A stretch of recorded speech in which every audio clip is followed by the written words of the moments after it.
Hello everyone, কেমন আছো তোমরা সবাই? সেদিনকে সকাল সকাল রেডি হয়ে আমি আর মা বেরিয়ে পড়েছিলাম। এখন জানো কটা বাজে? প্রায় বাজে 6:30 মতো। তাড়াতাড়ি বেরোনোর কারণ হচ্ছে আজকে আমাদের গণর অন্নপ্রাশন। তাই জন্যে মা না মানসিক করেছিল যে যদি ছেলে হয় তাহলে মা বড় মার কাছে আর আমাদের শ্যামনগরে সিদ্ধেশ্বরী মায়ের কাছে সবার আগে পুজো দিতে যাবে। তাই জন্যেই আমরা ঠিক করলাম আজকের দিনটা সবচাইতে ভালো, আজকের দিনেই বড় মাকে আর সিদ্ধেশ্বরী মায়ের কাছে পুজো দিয়ে সেই যেই প্রসাদটা সেটাই ঢেপোকে খাওয়ানো হবে। তাই জন্যেই সেই ভেবে আমরা তাড়াতাড়ি করে সকাল সকাল রেডি টেডি হয়ে বেরিয়ে গেছিলাম আর চলে এসেছিলাম সিদ্ধেশ্বরী মায়ের মন্দিরে। আর এখানে যেহেতু ভিডিও অ্যালাউ নেই, এর থেকে বেশি ক্লিপ আর আমি নিতে পারলাম না।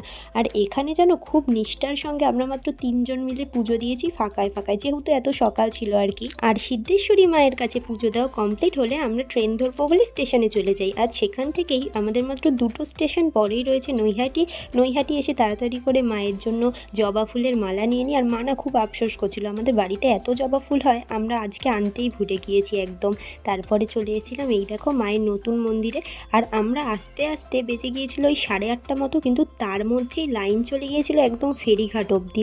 ভাবতে পারছো আর একটু দেরি হলে তো তাহলে আমরা স্বপ্নবীথি পার্ক অবধি লাইন দিতাম, কিন্তু কিছু করার নেই, যতটাই লাইন হোক আজকে তো দাঁড়াতেই হবে।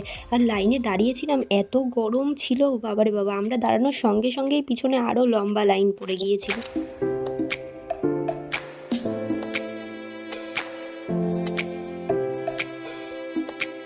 তোমাদের সাথে কথা বলতে বলতে আমরা চলে এসেছিলাম প্রায় মন্দিরের সামনেটাতেই। আর মন্দিরের একেবারে সামনেই জানো তো প্রচণ্ড ভিড় হয়ে যায়, কারণ সব মানুষ তো লাইনে দাঁড়ায় না, একটু দূরে দূরে থাকে, যেই কারণে ভিড়টা আরও বেশি বোঝা যায়।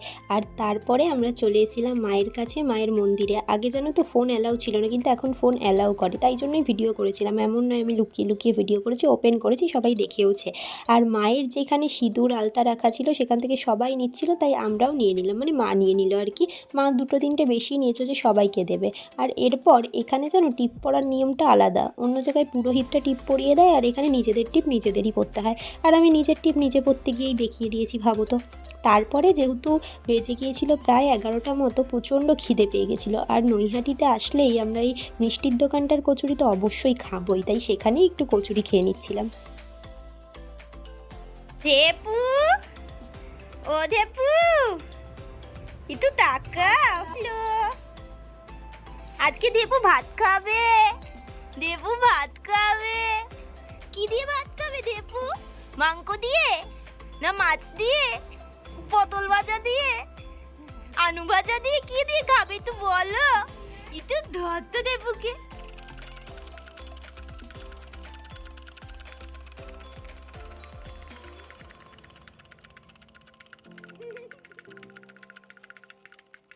কি মালটা, কি জিনিস?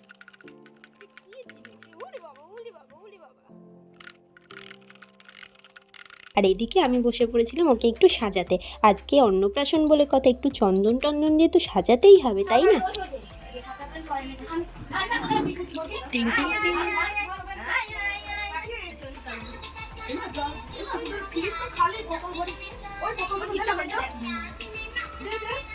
এই যে আমাদের মহারাজ একদম সেজে গুজে রেডি, কিন্তু ও জানো তো থাকতে চাইছিল না, কারণ গরমের মধ্যে খুব কষ্ট হচ্ছিল এই ফুল হাতা জামা টামা পরে, মানে পাঞ্জাবি পরে, এগুলো তো এমনিই ভারী হয়। আর এদিকে ভাইয়ের জন্য এত কিছু ডেকোরেশন করা হয়েছিল, ছিল পোলাও, ভাত, 7 রকম ভাজা ছিল জানো, আর কত রকম মিষ্টি। আর এই যে ছিল মামা, যার কোলে আমাদের ভাই বসেছিল, আর ওই দেখো ফুলের মালাটাকে খাচ্ছে। কি বলবো বলো, ও আজকে ভাত খেতে বসে মালা খেয়েই টেস্ট নিচ্ছে। আর যেহেতু খুব গরম ছিল তাই জন্য ও অস্থির হয়ে যাচ্ছিল, এই দেখো কান্নাকাটিও শুরু করেছিল, কিন্তু মাছের মাথাটাই কিন্তু আমাদের ছেলে বেস্ট টেস্ট পেয়েছে।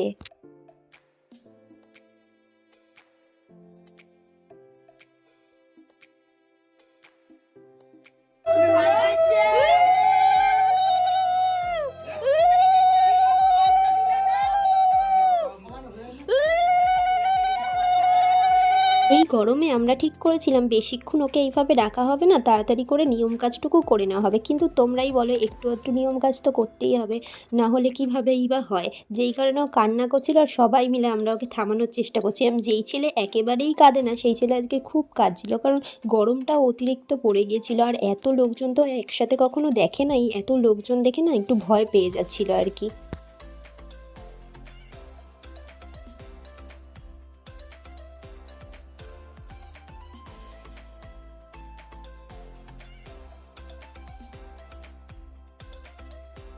ভাইয়ের খাওয়া দাওয়া হতে হতেই বেজে গিয়েছিল প্রায় 3টে, আর আমাদের সবারও খিদে পেটে ডাকছিল, যেই কারণে আমরা খেতে বসে পড়েছিলাম। আর দেখো আমার বোনের গ্লাসের মধ্যে চিপস পড়ে গেছে, ও সেই গ্লাসটা থেকে চিপসটা খাওয়ার চেষ্টা করছে, ভাবতে পারছো? আর এদিকে আমরা সবাই খেতে বসেছি, আর সব ভাই বোনেরা একসাথে বসতে কি ভাল লাগে। আর আমার দাদাকে না আমি খুব মিস করছিলাম।